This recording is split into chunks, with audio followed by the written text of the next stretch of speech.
नमस्कार दोस्तों, स्वागत है आपका हमारे चैनल में। दोस्तों, इस वीडियो के अंदर अभी हम लोग इंडियन ज्योग्राफी में अक्षांश एवं देशांतर इससे रिलेटेड इम्पोर्टेंट 40 क्वेश्चन देखने वाले हैं, जो कि आपके आने वाले एग्जाम्स के लिए काफ़ी इम्पोर्टेंट है। तो आप इन एक एक क्वेश्चन को रट लीजिए। उससे पहले चैनल पर नया है तो चैनल को सब्सक्राइब कर जो पास वाली घंटी का निशान है उसे भी ऑन कर दें, ठीक है दोस्तों। यदि आपको इनमें से किसी क्वेश्चन का आंसर पता है तो आप अपना आंसर जो है कमेंट बॉक्स में लगा सकते हैं, ठीक है।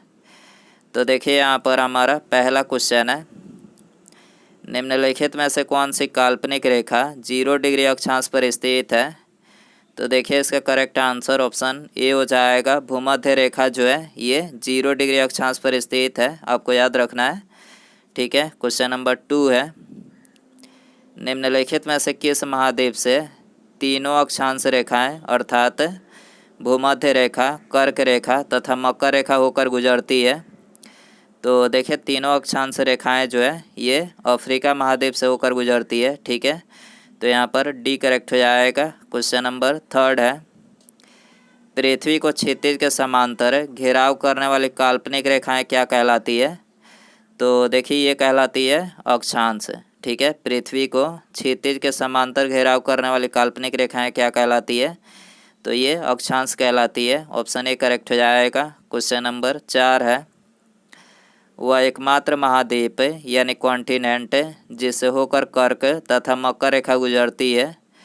तो देखिए ये तो बता ही चुके हैं कि कर्क और मकर रेखा जो है ये अफ्रीका महाद्वीप से होकर गुजरती है। ऑप्शन सी करेक्ट हो जाएगा। क्वेश्चन नंबर 5 है, दो अक्षांश रेखाओं के बीच की दूरी लगभग होती है।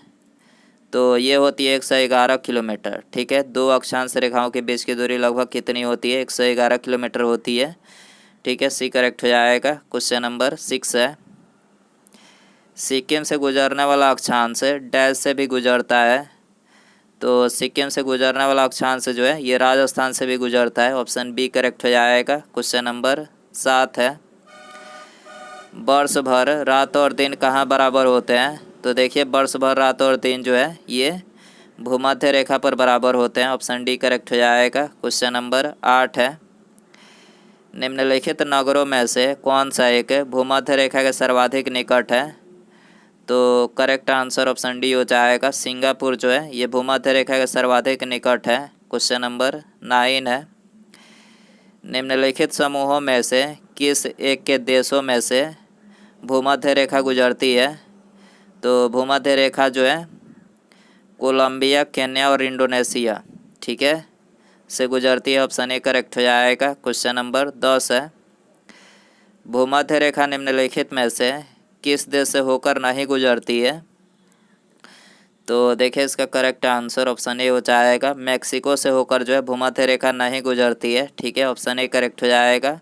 क्वेश्चन नंबर 11 है, निम्नलिखित देशों में से कौन भूमध्य रेखा पर अवस्थित है। तो देखिए इसका करेक्ट आंसर ऑप्शन ए हो जाएगा। 2 और 3, ठीक है। कोलंबिया और केन्या जो है ये भूमध्य रेखा पर स्थित है, ठीक है। ये तो बता ही चुके हैं। क्वेश्चन नंबर 12 है, भारत अवस्थित है। तो देखिए भारत जो है ये अक्षांश 8 डिग्री 4 मिनट उत्तर से 37 डिग्री 6 मिनट उत्तर तक उत्तर तथा देशांतर 68 डिग्री 7 मिनट पूर्व से 97.25 मीटर पूर्व के मध्य स्थित है, आपको याद रखना है। ऑप्शन ए सी करेक्ट हो जाएगा। क्वेश्चन नंबर 13 है, भारत की मुख्य भूमि का अक्षांश डैश के बीच फैला हुआ है। भारत की मुख्य भूमि का अक्षांश डैश के बीच फैला हुआ है। तो ये फैला हुआ है 8 डिग्री 4 मिनट उत्तर और 37 डिग्री 6 मिनट उत्तर, ठीक है। तो ऑप्शन ए करेक्ट हो जाएगा। क्वेश्चन नंबर 14 है, कौन सा महत्वपूर्ण अक्षांश भारत को 2 लगभग बराबर भागों में विभाजित करता है।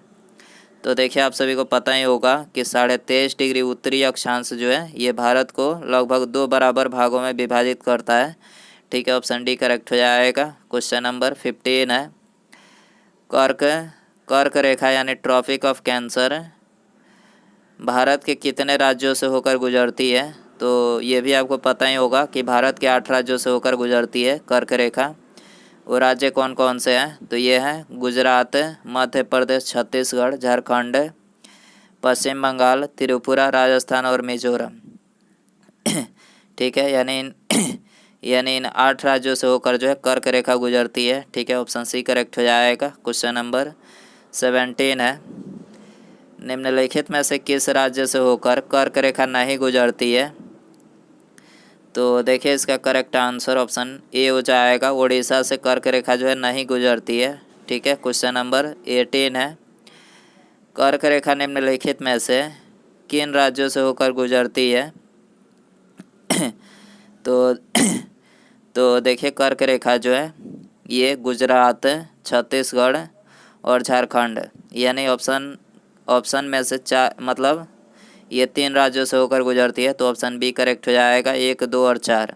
ठीक है, उत्तर प्रदेश से नहीं गुजरती है।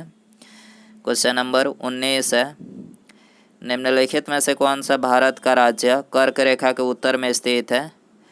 तो मणिपुर जो है ये कर्क रेखा के उत्तर में स्थित है। ऑप्शन ए करेक्ट हो जाएगा। क्वेश्चन नंबर 20 है, निम्नलिखित में से कौन सी रेखा भारत के लगभग आधे हिस्से से होकर गुजरती है?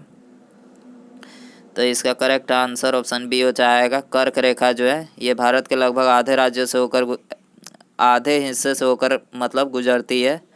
ठीक है, क्वेश्चन नंबर 21 है, कर्क रेखा नहीं गुजरती है।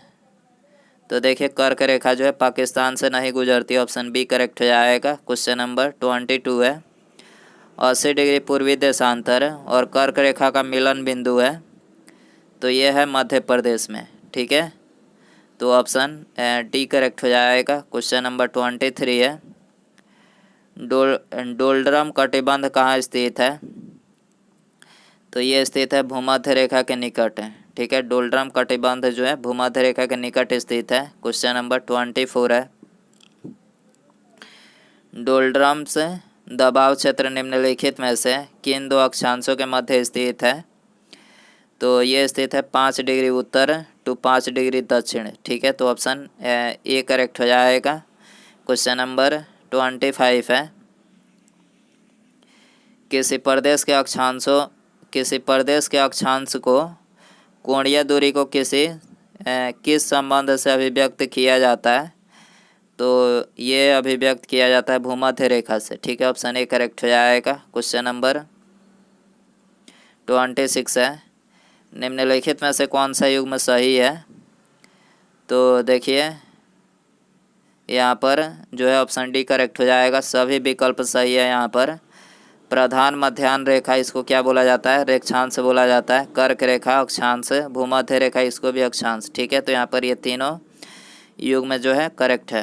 क्वेश्चन नंबर 27 है, निम्नलिखित में से कौन सा युग्म सही है? तो देखिए इसका करेक्ट आंसर ऑप्शन बी हो जाएगा, 23.5 डिग्री दक्षिणी अक्षांश को इसको क्या बोला जाता है? मकर रेखा। ठीक है, आपको याद रखना है, 23.5 डिग्री दक्षिणी अक्षांश को क्या बोला जाता है? मकर रेखा बोला जाता है। ठीक है, क्वेश्चन नंबर 28 है, पृथ्वी पर सबसे उच्चतम तापक्रम रिकॉर्ड किए जाते हैं, तो ये रिकॉर्ड किए जाते हैं 20 डिग्री उत्तरी अक्षांश पर। ठीक है, ऑप्शन सी करेक्ट हो जाएगा। क्वेश्चन नंबर 29 है, पृथ्वी पर मरुभूमि होने की संभावना अधिक रहती है, तो ये 23 डिग्री अक्षांश के पास।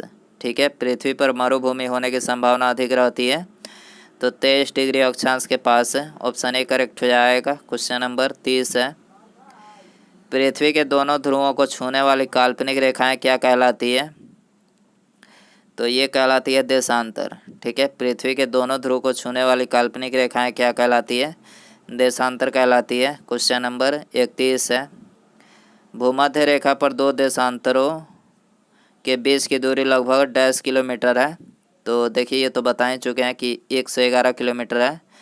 ठीक है, 2 देशांतरों के बीच की दूरी भूमध्य रेखा पर कितना है? 111 किलोमीटर। बी करेक्ट हो जाएगा। क्वेश्चन नंबर 33 है, किसी 2 निरंतर देशांतरों के बीच समय का अंतर कितना होता है?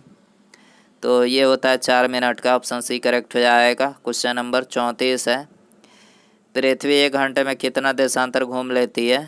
तो पृथ्वी 1 घंटे में 15 डिग्री देशांतर जो है घूम लेती है। ऑप्शन बी करेक्ट हो जाएगा। क्वेश्चन नंबर 35 है, यदि दो स्थानों की स्थिति में 90 डिग्री देशांतर का अंतर है, तब दोनों स्थानों के बीच का समय अंतर होगा, कितना होगा? तो 6 घंटे का होगा। ठीक है, यदि दो स्थानों की स्थिति में 90 डिग्री देशांतर का अंतर है, तब दोनों स्थानों के बीच समय अंतर कितना होगा? 6 घंटे का होगा। ठीक है, क्वेश्चन नंबर 36 है, निम्नलिखित देशांतरों में कौन सा भारत की प्रमाणिक मध्याह्न रेखा कहलाता है? तो देखिए यह है 82.5 डिग्री पूर्वी देशांतर। ठीक है, ऑप्शन डी करेक्ट हो जाएगा। क्वेश्चन नंबर 37 है, निम्नलिखित में से कौन सा नगर सबसे ज़्यादा पश्चिमी देशांतर पर स्थित है? तो करेक्ट आंसर ऑप्शन ए हो जाएगा। जयपुर जो है ये सबसे ज़्यादा पश्चिमी देशांतर पर स्थित है। क्वेश्चन नंबर 38 है, 82.5 डिग्री पूर्वी देशांतर भारत के लिए इसलिए महत्वपूर्ण है क्योंकि, तो देखिए वो इसलिए महत्वपूर्ण है क्योंकि यह भारतीय मानक समय का निर्धारण करता है। आपको याद रखना है 82.5 डिग्री पूर्वी देशांतर क्या है? तो ये भारतीय मानक समय का निर्धारण करता है। ऑप्शन ए करेक्ट हो जाएगा। क्वेश्चन नंबर 39 है, किसी जहाज को सबसे कम समय में एक स्थान से दूसरे स्थान तक जाने के लिए निम्नलिखित में से किसे मार्ग बनाना चाहिए? तो ये देशांतर का जो है मार्ग बनाना चाहिए। ठीक है, तो ऑप्शन सी करेक्ट हो जाएगा। उसके बाद यहाँ पर हमारा अगला क्वेश्चन है, निम्नलिखित में से अंतर्राष्ट्रीय दिनांक रेखा कौन सी है? तो अंतर्राष्ट्रीय दिनांक रेखा जो है वो है 180 डिग्री देशांतर। ठीक है, 180 डिग्री देशांतर जो है अंतर्राष्ट्रीय दिनांक रेखा है। ठीक है, तो यहाँ पर डी करेक्ट हो जाएगा। दोस्तों ये था अक्षांश और देशांतर, इससे रिलेटेड 40 क्वेश्चन। आप इन 40 क्वेश्चन में से कितना क्वेश्चन जो है सही कर पाएँ, अपना स्कोर कमेंट बॉक्स में ज़रूर बताएं। वीडियो पसंद आया रहेगा तो वीडियो को लाइक कीजिएगा। ठीक है, चैनल पर नया है तो चैनल को सब्सक्राइब करके बेल आइकन जरूर सेंड कर दें। ठीक है, मिलते हैं अगले वीडियो में। Thanks for watching.